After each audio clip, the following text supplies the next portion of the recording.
Olá pessoal, tudo bem? Aqui é o Renato, sejam bem-vindos a mais um vídeo do canal Pet Python de Portugal.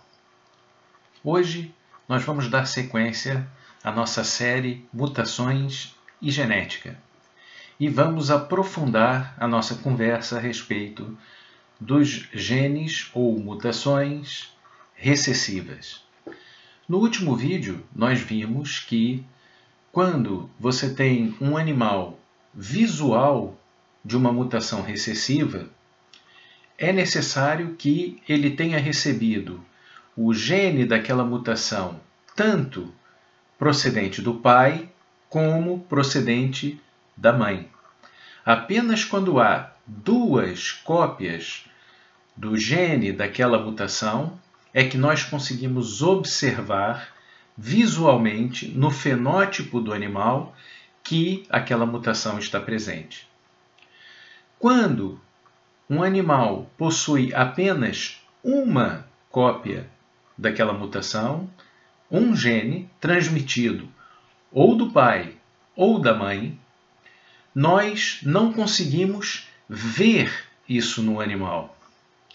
Mas aquele gene está lá.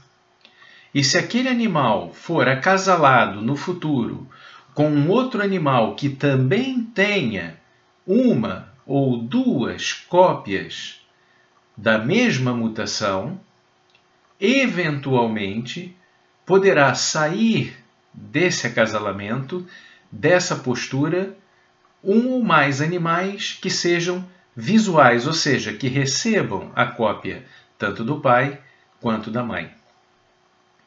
Voltamos aos conceitos de homozigoto e heterozigoto. Homozigoto, como nós já vimos no vídeo anterior, quem ainda não assistiu o vídeo anterior eu recomendo que assista, vai ficar mais fácil de compreender a conversa que nós vamos ter aqui hoje nesse vídeo. Homozigoto é aquele animal que recebe a cópia da mesma mutação, tanto do pai quanto da mãe. Heterozigoto é o animal que recebe um gene da mutação apenas do pai ou apenas da mãe. Ok? No último vídeo nós vimos o que acontece quando nós temos um animal visual de uma mutação recessiva que é acasalado com um animal que é heterozigoto, ou seja, het da mesma mutação. Qual foi a conclusão que nós chegamos no vídeo passado? Que há uma probabilidade de que 50% dos animais sejam visuais, ou seja, recebam duas cópias da mutação, enquanto os restantes 50%, a probabilidade é que só recebam uma cópia, ou do pai ou da mãe, ou seja, serão hets para aquela mutação.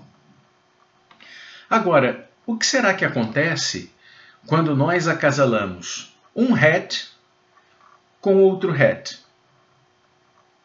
Isso quer dizer, são dois animais que nós olhamos para eles, não vemos aquela mutação presente, mas cada um deles tem lá uma cópia da mutação escondida no ADN deles. O que será que acontece? Quais são as probabilidades de nós obtermos animais visuais a partir daí? É o que nós vamos analisar e vamos usar aquele nosso método visual que vocês já conhecem dos outros vídeos. Deixe-me só reposicionar aqui a câmera. Penso que já conseguem ver. Ok. Então aqui nós temos duas abraçadeiras que representam o patrimônio genético do pai, ou do macho, que vamos acasalar, e aqui também duas abraçadeiras que representam o patrimônio genético da fêmea, que será acasalada. Okay?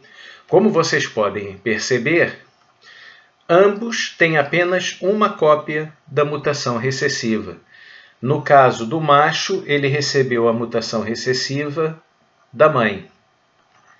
E no caso da fêmea, ela recebeu a mutação recessiva do pai. Ambos animais nós não conseguimos visualizar o efeito dessa mutação. Para dar continuidade ao nosso exemplo, né, e coerência, nós estávamos a falar da mutação albino, ou albino em português. Ok? Então, esses animais, para quem olha para eles, eles parecem normais. Não se vê albino neles, mas ambos têm uma cópia da mutação albina escondido aqui no seu ADN. Então, quando nós apanhamos o patrimônio genético do pai do macho e juntamos com o patrimônio genético do pai da fêmea, quantas cópias da mutação albino nós obtemos? Uma. Então, aqui,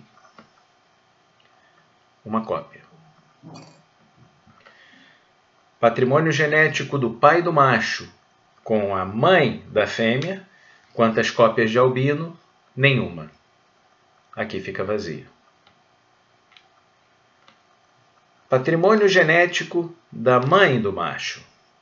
Quando se junta com o pai da fêmea, quantas cópias da mutação albino? 2. Cá estão. 1, 2. Patrimônio genético da mãe do macho com a mãe da fêmea, quantas cópias da mutação albino? Apenas 1. Cá está.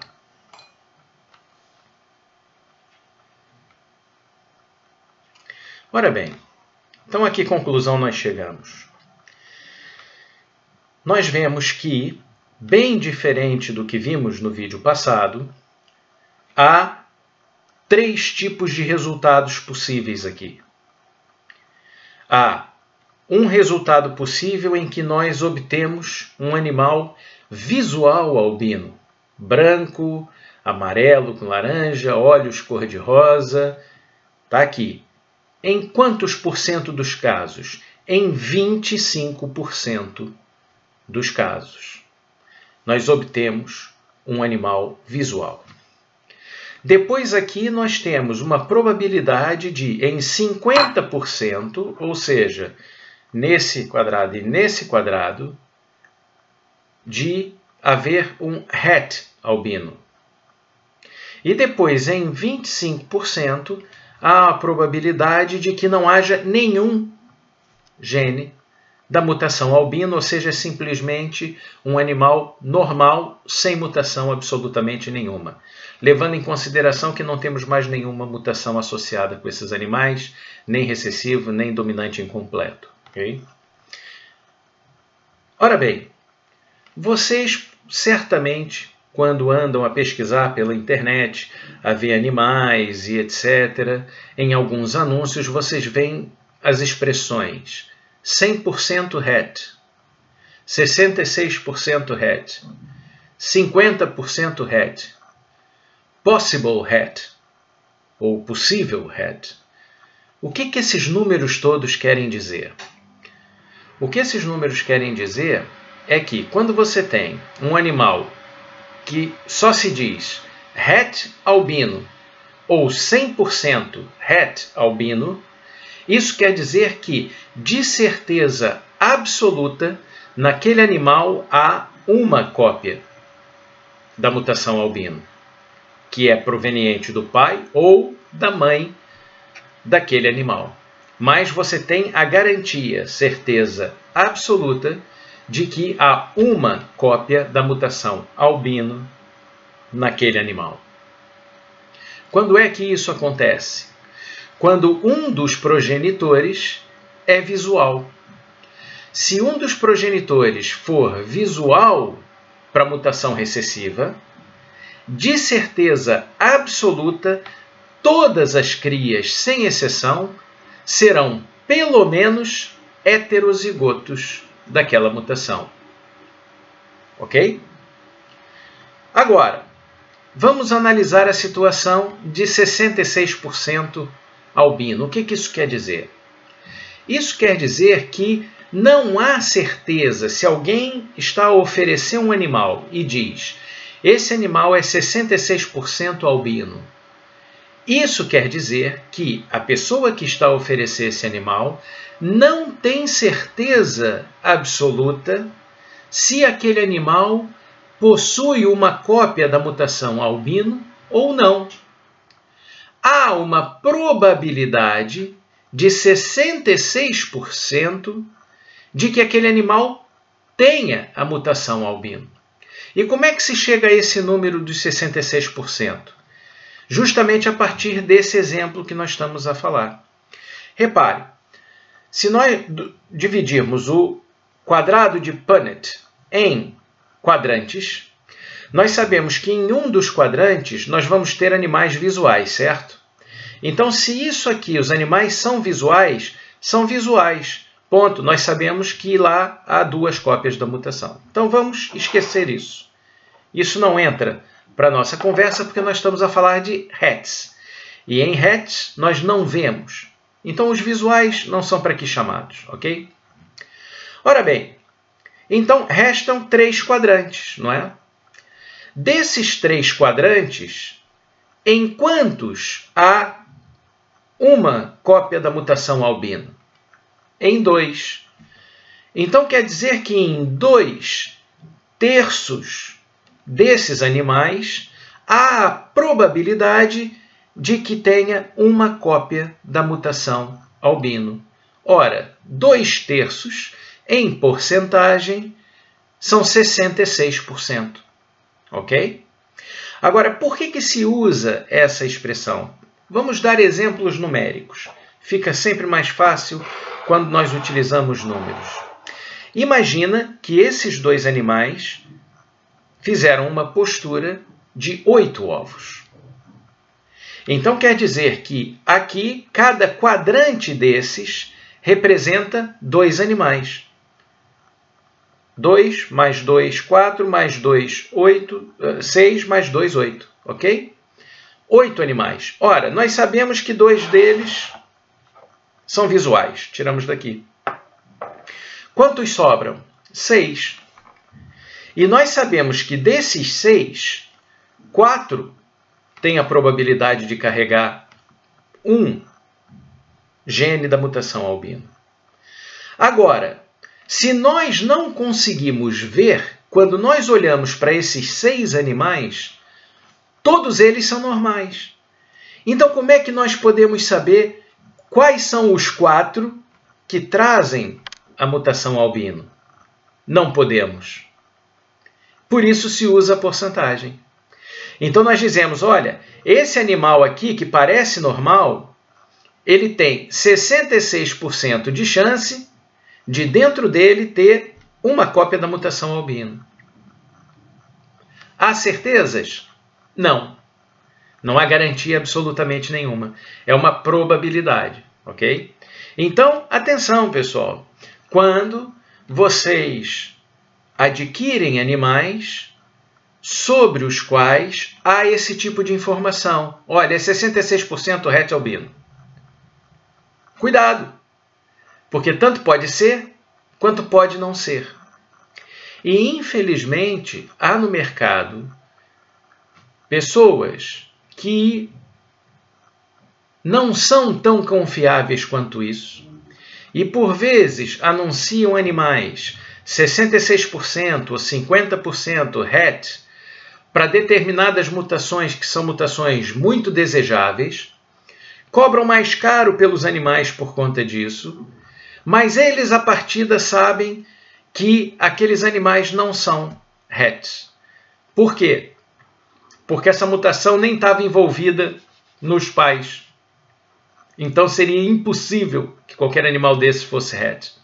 Mas ainda assim o fazem porque, pronto, nós sabemos, a gente que não tem escrúpulos e que realmente faz isso. E depois você não tem como reclamar. Por quê? Porque se depois ficar provado que não é het, quem te vendeu o animal vai dizer: ah, mas eu disse que era 66%, ou era 50%. Tá vendo?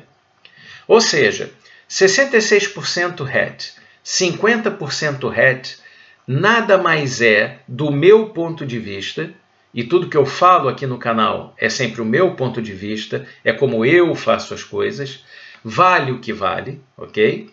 Mas 66% RET, 50% RET não é razão para que se peça ou se pague um prêmio por um animal, ok? É apenas uma informação para que, se no futuro acontecer de você acasalar esse animal com um outro animal que tenha a mesma mutação e apareça um animal visual, você chega e diga, olha, afinal era mesmo RET. Ok? Mas essa, pessoal, é apenas a minha opinião. Então, está explicado o que quer dizer 66% RET. Quer dizer que há 66% de chance daquele animal ser RET para aquela mutação. Mas e os 50% RET? De onde é que vem? O 50% RET vem de uma situação parecida com essa. Só que, vamos repor aqui, o que acontece é que os 50% RET acontece quando nós fazemos o acasalamento de dois animais em que apenas um é RET, o outro é normal, ou seja, não possui nenhuma cópia daquela mutação. Vamos analisar e vamos ver o que acontece nesse caso. Patrimônio genético do pai do macho com o do pai da fêmea. Quantos genes? 1. Aqui, 1. Pai do macho com mãe da fêmea. Nenhum. Aqui fica vazio. Mãe do macho com pai, patrimônio genético da mãe do macho com o do pai da fêmea. Uma cópia. Uma cópia cá está. Patrimônio da mãe do macho com o da mãe da fêmea. Nada. Vazio. Ora bem, primeira conclusão que nós chegamos. Quando você acasala um animal que é RET para uma mutação com um animal que não tem nenhuma cópia daquela mutação, é impossível que nasça desse acasalamento um animal que seja visual para aquela mutação. E por quê? Porque não há nenhum homozigoto aqui. Em nenhum dos quadrantes nós encontramos duas cópias da mutação. Ok? Então essa é a primeira conclusão. Segunda conclusão. Como não há aqui nenhum visual, eu não vou tirar quadrante nenhum. Todos os quadrantes entram na análise. E nós vemos que em 50% nós temos uma cópia da mutação. Nos outros 50%, nós não temos nenhuma cópia da mutação.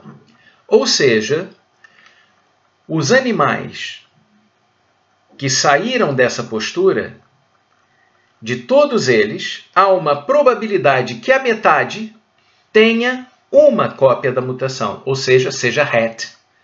Isso quer dizer, então, que quando te oferecem um animal que nasceu dessa postura, eles dizem, olha, atenção, esse animal é 50% RET albino. Isso, novamente, quer dizer que há 50% de chance dele carregar uma cópia da mutação. Tudo que eu falei para os 66% é válido para os 50%. Quando alguém te oferece um animal 50% RET albino, isso quer dizer que ele não tem certeza se a mutação está presente naquele animal ou não. E, portanto, isso é apenas uma informação, não é motivo nem para que ele peça um prêmio em relação ao animal e nem para que você pague um prêmio em relação ao preço que seria o preço normal daquele animal se a mutação albina não tivesse presente.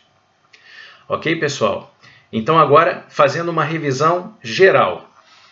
quando nós temos um visual, 100% das crias tem pelo menos uma cópia daquela mutação. Quando você tem um heterozigoto, que tem uma cópia, acasalado com outro heterozigoto, het com het, então, daquelas crias não visuais, 66% tem a probabilidade de trazer consigo uma cópia da mutação. Quando você acasala um animal normal, que não tem nenhuma cópia da mutação, com um het para aquela mutação, 50% das crias têm a probabilidade de trazerem consigo uma cópia daquela mutação. Ok? Deixa eu colocar novamente aqui a câmera. Ok. Agora, pessoal, existe uma questão em termos de notação que é o possível. Ok? O possível ele é utilizado de duas formas. Existem criadores que, quando têm animais que são 66% ou 50%, que desejam ser bastante claros em relação ao que aquilo significa. E então usam o possível nessa nomenclatura. É interessante, nós vemos criadores que fazem isso e a mim me parece que é uma boa medida, é realmente uma boa iniciativa. Então dizem que o animal é 66% possible het. Para deixar claro, a grande maioria usa 66% het. Isso pode confundir as pessoas. Há criadores que querem ser mais claros e dizem 66% possible het. Ok? Ou 50% possible het. E existe ainda uma outra utilização para a palavra possible. E qual é essa utilização? Imagina que você tem um animal, um macho que é het albino, 100% het albino. Você sabe, tem certeza que aquele animal é het, ok? E imagina que você cruza esse animal com um animal que não tem nenhuma mutação, não tem nenhum gene, nenhuma cópia daquela mutação. Tá? Então você tem um 100% het que você cruza com um que não tem cópia da mutação. O que nós já vimos? Que 50% dessas crias podem ter o gene, não é? Agora, imagina que você tem um animal que é 66% het para aquela mutação. O que isso quer dizer? Quer dizer que você não tem certeza se ele é het ou não. Ele pode ser. Tem 66% de chance de ser. Mas você não sabe se é. E você cruza esse animal com outro que não tem nenhuma cópia daquela mutação recessiva. Vem as crias. Há possibilidade de que aquele animal teu, o teu macho, 66%, fosse het? Há. E se há a possibilidade que o teu animal fosse het, também há a possibilidade de que algumas das suas crias sejam het. Então, utiliza-se a palavra possível, mas aí não associada a nenhuma porcentagem, porque já seria impossível calcular. Então, usa-se essa expressão, que é possível het. E por quê? Porque o pai ou a mãe era 50% het ou era 66% het, mas ainda não foi provado se era ou se não era. Então há essa possibilidade. Ok, pessoal? Então, vimos aqui, cobrimos essa nomenclatura que confunde muita gente. Aliás, não só principiantes, até pessoas que já estão no hobby há algum tempo, mas fazem uma grande confusão com essa nomenclatura, porque realmente é algo que se você não está a lidar com isso, né, no teu dia a dia, realmente é um pouquinho difícil para encaixar. Mas então nós temos animais 100% RET, temos a certeza que tem lá uma cópia da mutação recessiva. 66% RET, há uma probabilidade de 66% de que haja uma cópia da mutação lá. 50% RET, mesma coisa, há 50% de probabilidade de que haja uma cópia da mutação recessiva lá. Possível RET quer dizer que um dos progenitores também era um possível RET, 50% ou 66%, e eventualmente, se for, pode ter passado essa mutação para esse animal. Mas há alguma certeza? Absolutamente nenhuma. Ok, pessoal? Então, basicamente, isso era o que eu queria passar para vocês no vídeo de hoje. Justamente mostrar para vocês aqui dessa nossa maneira, né, visual, né, como é que essa coisa dos 66%, dos 50%, como é que isso se processa. Mais uma vez, reforçar os conceitos de homozigoto e heterozigoto. Fazemos isso praticamente em todos os vídeos, mas são conceitos importantes para que se compreenda realmente esse mecanismo e essa nomenclatura. Tá bom, pessoal? E também fazer o anúncio de que nós vamos iniciar uma nova série, e é uma série que eu acho que vocês vão gostar muito, eu tenho certeza que a mim vai me dar grande satisfação em fazê-la para vocês, e nós vamos falar de criação de pitões reais, ok? Eu vou explicar para vocês como tudo se processa desde o princípio da época de criação, e o princípio é com a introdução de um macho no habitáculo de uma fêmea, até a eclosão dos ovos e a preparação dos habitáculos para os recém-nascidos, ok? Então vai ser uma série que vai levar aí meses, bastantes meses, e eu vou trazer vocês comigo nessa aventura, porque é realmente uma aventura, e é uma aventura muito bonita, porque nós vemos, né, como que a vida se faz, não é? E realmente é algo muito prazeroso. Vamos acompanhar um dos nossos projetos para esse ano. Esse ano nós temos poucos projetos, para já só temos 2. Eventualmente pode ser que surja um terceiro projeto já aí mais para meio da temporada. Vamos ver. Isso vai depender, como sempre, depende da condição física da fêmea, para ver se a fêmea vai ter ou não condições de produzir esse ano. Mas, de qualquer maneira, esse projeto é um projeto que realmente me está a motivar muito. É um projeto que já há bastante tempo eu anseio por ele. São 2 animais que eu crio desde bebês, tanto o macho quanto a fêmea. Daí dá para vocês perceberem que, né, já estamos a esperar algum tempo para que isso aconteça. E eu vou colocar no nosso canal, no YouTube, nessa série, passo a passo, todo o processo, desde o princípio até, se tudo der certo, o nascimento e a preparação do habitáculo para essas novas crias que virão, se tudo der certo. Claro, realmente, não depende só de nós, a natureza também não. A natureza tem 100%, né, de decisão no que acontece ou que deixa de acontecer em relação a esses projetos, né? Então, estão desde já convidados.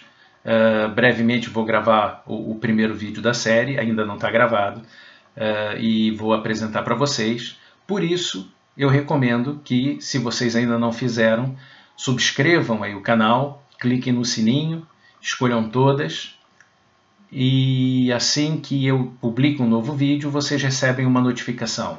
Isso é interessante porque a minha gravação de vídeos e o meu upload de vídeos ele é esporádico, eu não sigo uma regra, um vídeo por semana ou 2 vídeos por semana, não. Ou seja, quando tenho tempo gravo, depois estou um tempo sem gravar, depois gravo 2, 3 de seguida, pronto, é de acordo com as minhas possibilidades. E assim vocês não perdem nada, ok? Toda vez que eu publico um vídeo novo, você recebe uma notificação e pode ir lá conferir. Pessoal, muito obrigado por terem assistido. Fiquem bem e espero vê-los novamente em breve, tá bom? Fiquem bem. Tchau, tchau.